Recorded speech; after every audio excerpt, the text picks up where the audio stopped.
Hey guys, welcome back to my channel. It's Born Free here. I was actually going to do a collectibles video. I am going to do a collectibles video. I was going to do it on my own, and I was going to do it on my UDON collectibles, in specifically my metallic cards, because I haven't done a collectibles video for ages. But I was talking to Matt Moylan, who I have with me now. Matt, hello. Hello, thanks for having me, dude.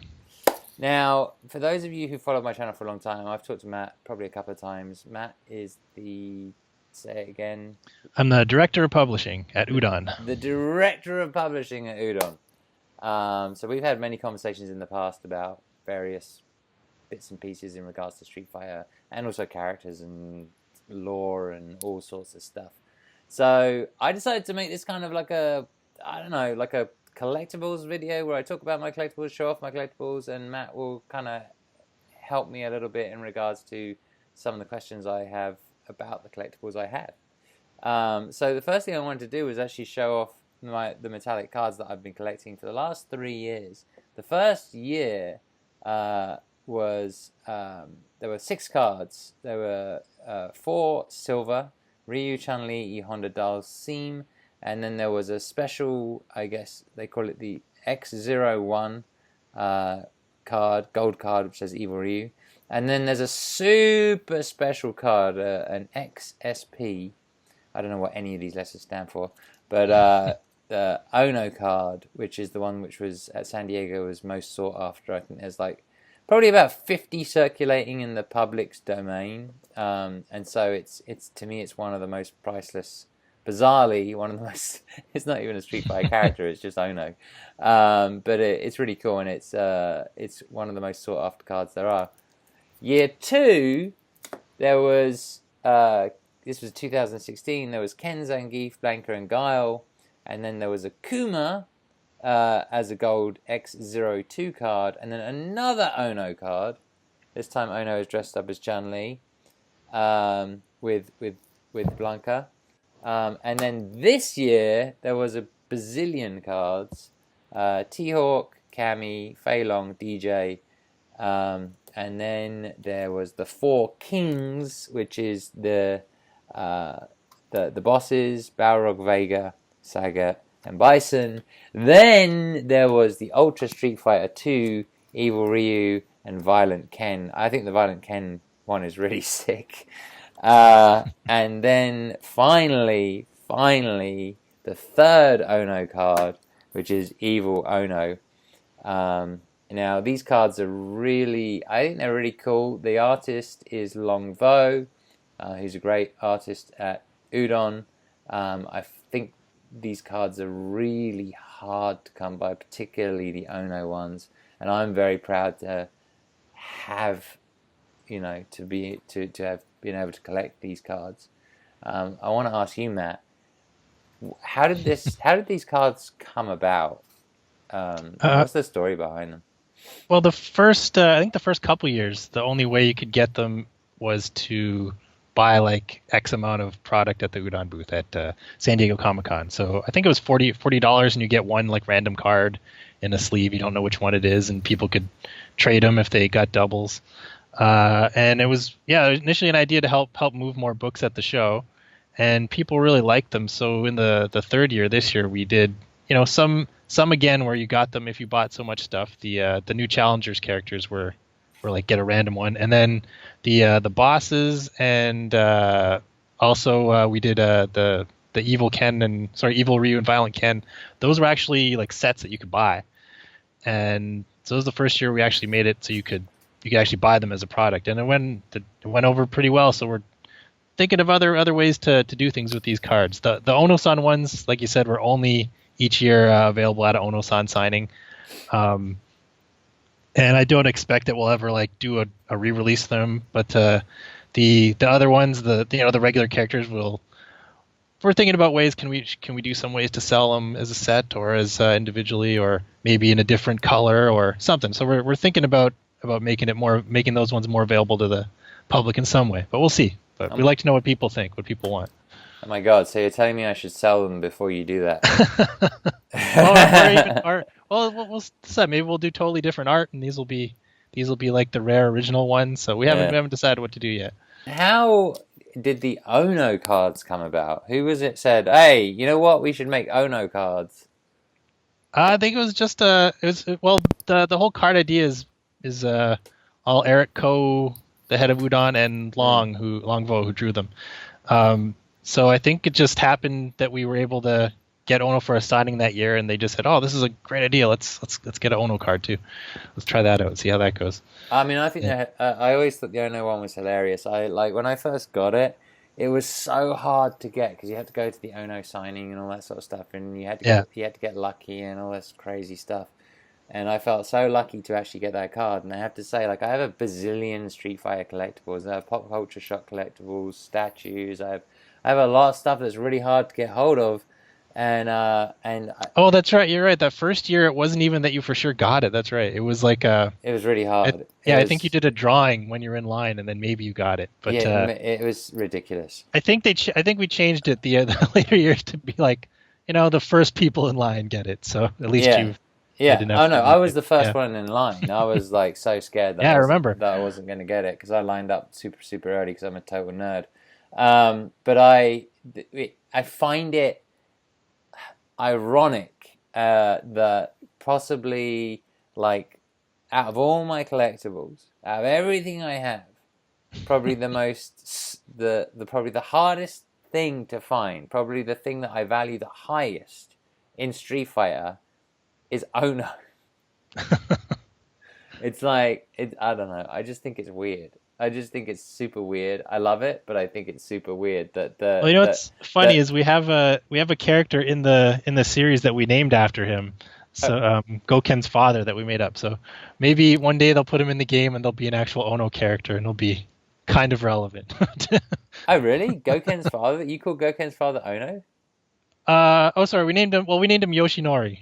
Yoshinori. Oh, after Ono-san's first name. I didn't even know that. That's a nice little tidbit. Yeah.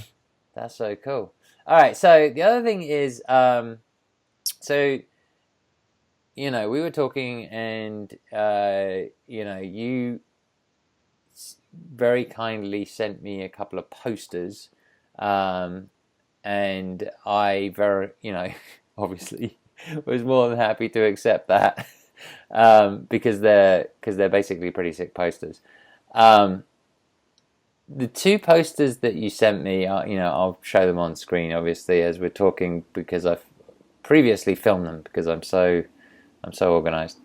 Are done by Jeffrey Cruz. The Chamber is the artist, and the first poster of the two that was sent to me is I guess I don't know what you call it, but it's like it started. We called it the Ultra Jam poster. The Ultra Jam poster, yeah. like the old Jam poster, right? Yeah, like we did the Street Jam poster back in the day that had like the Alpha and SF2 characters, but now we've got every playable character, at least at the time that we drew it. Right, because it started off as, and I remember because I was thinking about getting all the variant covers, but there was a bazillion variant covers, but there were variant covers that you could put together to form this big poster. Variant covers for of Street Fighter Unlimited comic series. It was a 12-issue series, so the variant covers were 12 parts that you could use to make this image. Right, so there are some people out there some of the comic book collectors who have managed to collect all of them and then kind of put them all together and then frame them, right? At least as far as I understand it. Yeah. This, of course, this poster is the same artwork. It just isn't all the comics. It's just one poster. It arrived at my front door in the biggest box I've ever seen. It is, I mean, there's a video which I will show of how big it is versus me in terms of size. I mean, it must be about 5 foot tall or something. It's just it's 4 and a bit. I think it's over 4 feet for sure. Yeah, it's crazy insane. And when I finally get around to figuring out how to mount all my collectibles, I actually have no idea how I'm gonna frame and mount this thing. But it's huge, and it's made of like this crazy good stock. I think it's called something like vinyl sprayed paper. So it's not like straight vinyl, but it's really tough. It just really seems good. like a really professional poster. It feels very industrial, to be perfectly honest. It's not you just can't mess with it. It's not paper. It's just this big thick stock which has this incredible. I was reading the definition. It said something about tensile strength of 60 pounds or something like that. And I don't even know what Yeah. that means. Well, Focus Attack, who are our online partner that sells them for us, they actually produce them for us too, and it's the same material they use when they're printing custom fight stick artwork, when they're making custom fight sticks for people. Oh, is it really? That's Yeah. interesting. All right, so anyway, let's get to the meat of it. There's a bazillion characters on there, and from what I could tell, it looked like it was sort of like Street Fighter 1 through Alpha through 2. Sorry, Street Fighter 1, Street Fighter 2, Alpha, Street Fighter 3, Street Fighter 4, Street Fighter 5, up until Ed, basically. Yeah. And I had said that to you earlier, and then you had said that there were also some extra characters. Is that right? Is that description right? Yeah. So there's I forget if it's exactly or over, but there's at least 80 characters on it. Jesus. So all the playable characters plus the Street Fighter 1 guys, and also some other important characters, mostly ones that you like saw in game during moves or as sprites, like characters like Colin. We put Colin before she was a playable character, but we also put in Yoko Harmageddon, who's Armika's manager, because she's in some of her sprites, so it's kind of cool. Put her in. We put in Yamato Nadeshiko. So some characters like that are put in there. All the dolls are in the background at the very top of the poster too, like all the side dolls. I saw that. It's a beautiful poster, and I'm like super excited to actually own one. So is that something that is going to be available? Are you capping it at Ed? Will it change in the future? Yeah, for now. Like, I mean, they're always going to add new characters, right? Especially nowadays that Capcom does the whole season thing. Yeah. So it seems like they're going to add new characters forever. So yeah. So we got to stop somewhere. But if it gets to be a ton of new characters, maybe we'll do another image. But for now, we're gonna cap it at Ed. And some of the new characters, maybe they can get their own poster too. I don't know. Maybe. I don't know. We can do a little sticker that you can add them into the poster. I think a Menat poster would be very very popular. You did say that there was one character omitted, right? And that kind of interesting. In the original covers for the Ultra Jam image, it had Ingrid in it. Capcom asked us though to take her out for the poster. They said there's some rights issues with her that have changed. I don't know the full details of it, but we're not allowed to use her in the Street Fighter comics at the moment. But it might be just them sorting something out, or it might be something has changed with her. I'm not sure. Huh. That's interesting. I actually thought you were going to say it's because she's not canon or something like that. Because she appears, she was Capcom fighting Evolution, and then she appeared at the end. She was like on one of the home versions of Alpha 3. Yeah, the Game Boy Advance version, I think. Yeah. That she was in. But I mean, she's been in our Street Fighter Encyclopedia before, things like that. But I don't know. There's some complication that needs to be sorted out before we can use her again. So. Interesting. All right. So anyway, that poster is my favorite of the two, absolutely, because it's just a bloody brilliant poster. The second poster is very interesting as well. Tell me about the second poster. It feels like a, It's more of a real movie poster because it is like an homage to a movie poster, right? And that it's we took the layout of the 90s live action Street Fighter movie. Yes, that's what it is. That's what it is. Yeah. Oh yeah, no, I thought I was like, it's the what Street is Fighter it? the movie poster, but we replaced Van Damme with like video game Guile and replaced all the characters with video game versions. Yeah. And kept all the cool like little movie text at the bottom, but it says different things. It says like I forget exactly, but it says things like art direction by, and it lists like all the credits from the original Street Fighter. Oh, it does. Game, Okay. things like that. Yeah, like the programmers and the artists and things like that. Yeah, and actually following that up, they're not up there yet, but the next like sort of round of posters is going to be we've done some variant covers for our Street Fighter versus Darkstalkers comic series that are homages to like classic monster movie posters. So really? So yeah, we're looking at they're really like our versions too are really nicely painted images by Joe Breen. So that's going to be our next sort of round of movie posters for Street Fighter, and they're all going to be on focusattack.com. One of the things I really, really want to talk about is Sagat Origins, because you announced that at San Diego Comic-Con, didn't you? Can you just we did. Can you tell me about that? I'm pretty sure. It's about that. So it's a 4-issue series launching in the spring. We don't still working out on the exact month as we finish sort of the series. Just want to make sure we're enough ahead. But it's very much like our Street Fighter Origins Akuma series, where we go back to a younger version of the characters and see kind of what made them the way they are.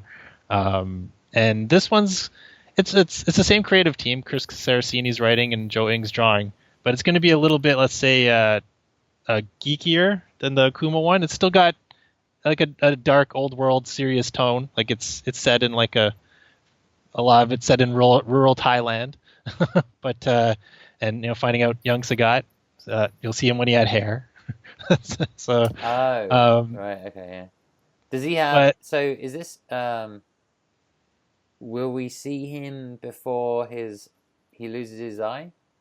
Yeah, he's got 2 eyes and he's got no scar, of course. So we've already at least in our comics we've told our versions of how he got both of those things, how he lost his eye and in a fight with Go Hibiki, and how he got his scar with Ryu. And they might be touched on at the end, but it's not really the goal to tell those things because we've kind of already. It's even before all of that stuff happened. Oh yeah. It's before he was with Shadaloo. Yeah, because the Akuma stuff was like when he was a kid. I remember. Yeah. We won't be going back to as far as he was a kid. He's probably about I think he's about 20, early 20s. Okay.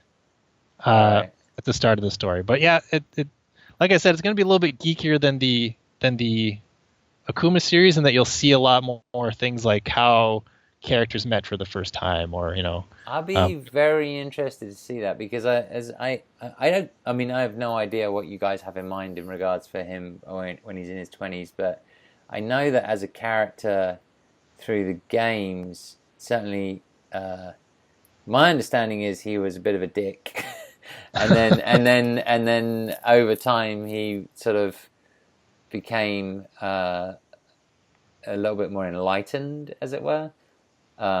When he left. Sure, it's through the games. That's kind of how he's progressed. Yeah. You will see. It's not too much of a spoiler, because if we put out a promo image, and if you look closely on it, you can see some characters that, if you really dig into some Capcom lore, you know who they are. But one of them on the promo image is Nakan. I always forget how to pronounce his name. It's the Japanese and the English official versions so far are like not very consistent, so we got to double check. It's either Nakan or Nuakan, but he's the Mai Tai, he's the king of Mai Tai before Sagat, like the previous emperor of Mai Tai.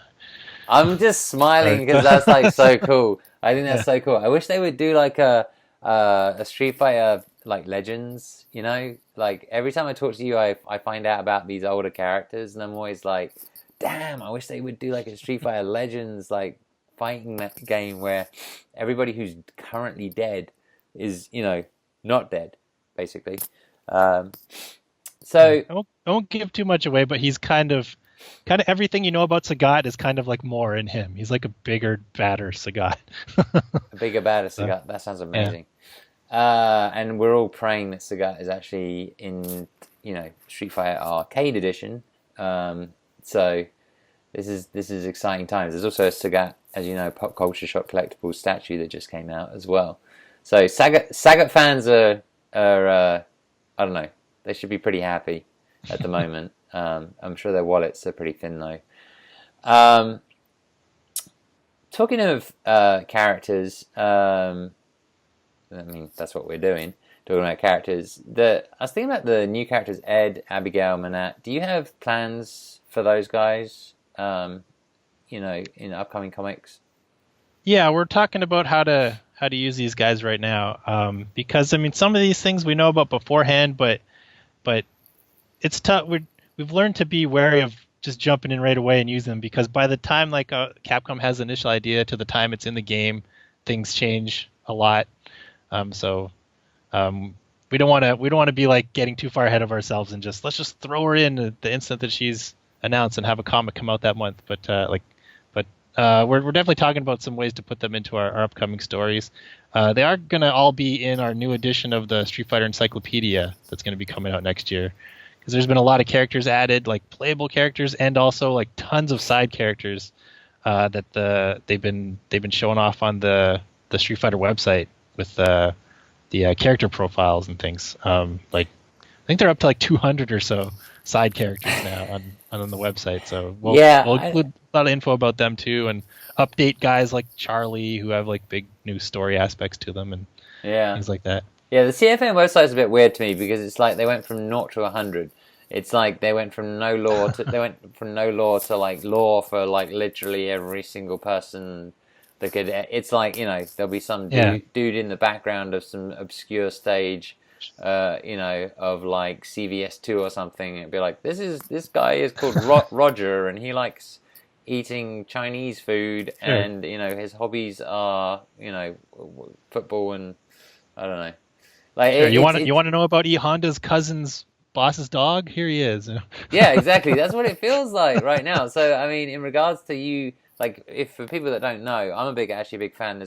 We did a previous video on it. That's one of the things that we talked about when we first met was the encyclopedia. The encyclopedia is interesting because it's all what's the word, canon, right? So yeah, as best as we can make it. I mean, even though we're the guys who do the comics, the encyclopedia is written in a way that it works with all the game continuity. Like we didn't put anything in, like for example, we killed Rose in our comic, and so she's still alive in the game. So it doesn't say in there that she died in the encyclopedia. Things like that. So it's all used from official sources. Not to say that couldn't have made a mistake, but we try our best not to.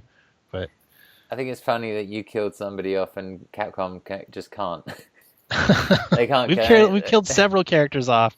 We have found ways to bring them back. I mean, we brought back Gen as like a ghost in a story. Yeah. Things like that.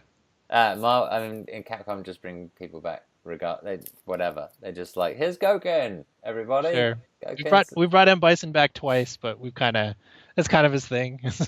Yeah, well, he just died, apparently. I think he died in Street Fighter 5. I'm not 100% sure. All right, so we'll be certainly be looking out for that. Do you know roughly when that will be ready, the encyclopedia? Aiming for next summer, like July, August type time. Okay, I really love that book. I'm a big fan of that. Is there anything else that's on the horizon that, you know, fighting game fans should be aware of in terms of Udon's, you know, the next year or so for Udon? Well, we've got Street Fighter Shadaloo Special, which is a one-shot comic coming out in December of this year, which is if we've done a lot of bonus stories in our hardcover collections, but you know, they're kind of expensive, and if you bought the comics, you don't want to get those just for the bonus stories. So we collect those in like a one-shot every year. So this year they're all Shadaloo themed short stories. So there's one about Balrog and Vega. There's one about Jury tracking down DeCapre.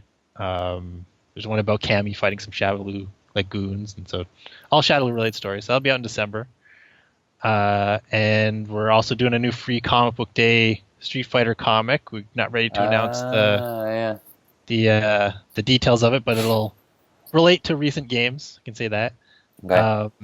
And we've also got you guys can try to guess what this is. It's almost Street Fighter, but not quite. But we're doing a mini series next year that is something that people have asked us for a long time.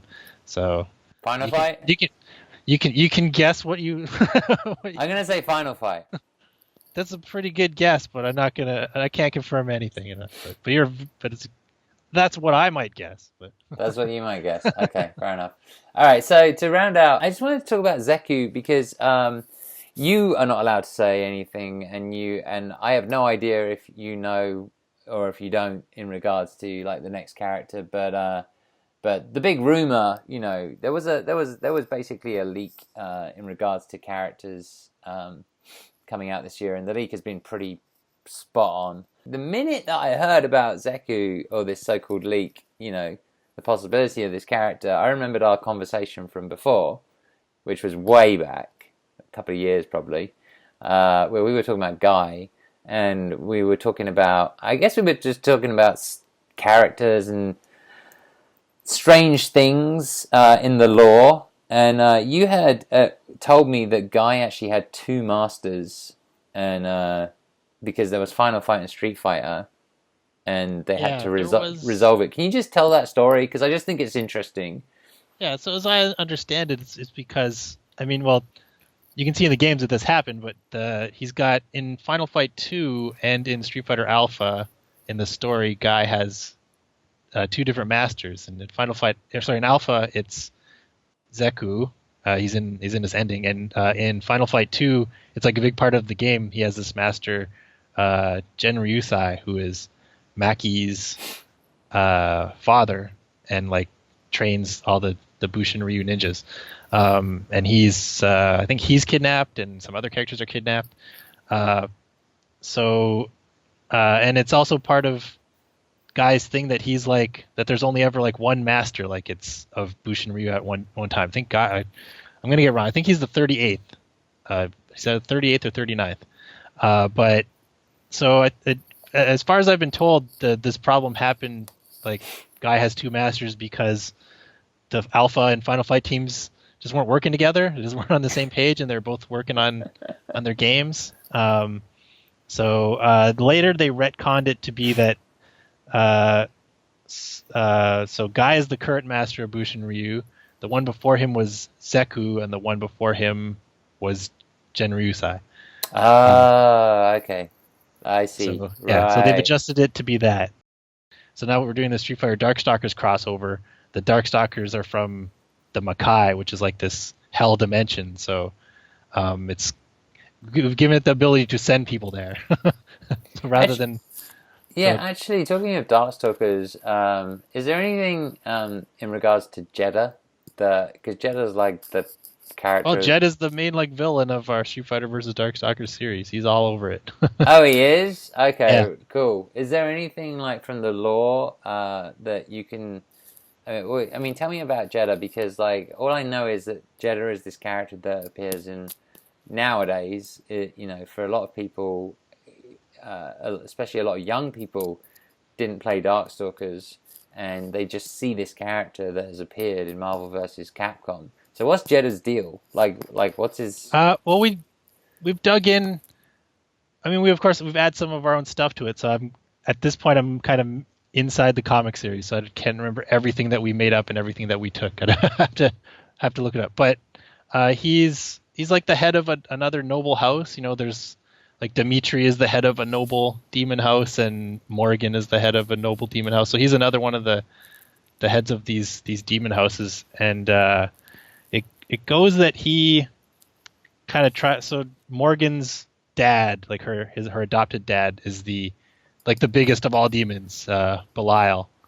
And Jedah tried to overthrow him, much like Dimitri would eventually also try to do. So. He was banished to this mysterious dimension, and our story is about him finding a way back. Okay, and is he? He's a demon. Is he like these demons? Are they like just very powerful beings, or are they just are they evil? Like what's the deal? We've tried the rules of their like universe is different, right? So. Morgan, who's like a hero in the Darkstalkers, story, but she, murders people and still like. Right. That's what I'm thinking, because they're all just horror, they're evil murderers or whatever, right? She's a succubus. Okay. She seduces people and kills them. Okay. And Dimitri is like a straight up vampire, and then Jedah is, I think he's supposed to be a shinigami, which is like a Japanese Oh, demon. really? Yeah, definitely. Yeah, Very yeah, Jedah's. yeah. Oh, really? That's so cool. Jedah is a shinigami. Wow. On that note, I think we'll finish up. Is there anything else that you wanted to add before we go? No, just I mean, check out udonentertainment.com, our website. Check us out on Twitter at udonent for just all the latest previews of the comics and things. And there's lots of ways to contact us, like on our contact us through Twitter or contact us through our website. There's a fan mail there, and we're always happy to hear what you guys want us to do next, or if there's a property you'd like us to look at, or anything really. Yeah, I would suggest for people to comment as well in regards to Oh yeah, properties. We've done that before, but I know that there's a bazillion licenses out there that you're interested in.